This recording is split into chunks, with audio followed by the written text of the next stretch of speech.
আমি আপনাদের জন্য আজকে তৈরি করলাম সরিষা বাটা দিয়ে ঢেঁড়সে মাখা মাখা রেসিপি। প্রথমে বাটা একটু পরিমাণ সরিষা, সাথে একটা পেঁয়াজ, কয়েক টুকরো রসুন আর 2-3টা মরিচ নিয়ে বেটে নিলাম।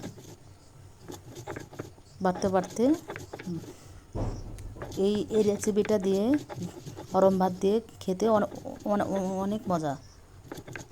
আপনি যখন খাওয়া শুরু করবেন তখন ভাত এই 1 প্লেট বেশি হলেও খাবেন। মশলা তুলে মশলা বাটা শেষ করে বাটি তুলে রাখলাম। তারপরে একটা কড়াইয়ের ভিতরে সামান্য তেল দিলাম। তেল দিয়ে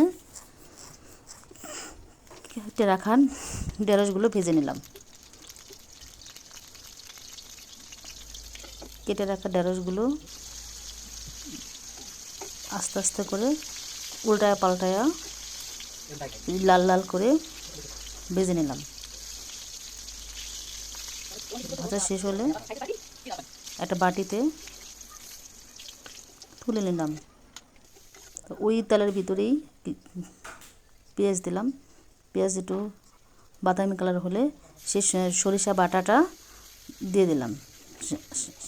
সাথে একটু পানি দিলাম যাতে সরিষাটা না পড়ে যায়। তারপর দেখলাম একটু হলুদের গুঁড়া, একটু রাঁধুনি মশলা দিয়ে নাড়াচাড়া করে একটু ঢেকে দিলাম।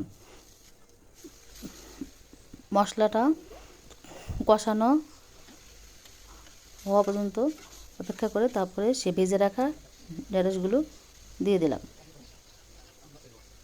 তারপর দেখলাম একটু সামান্য গরম মশলা, তারপরে একটু নাড়াচাড়া দিয়ে আবার একটু ঢেকে দিলাম।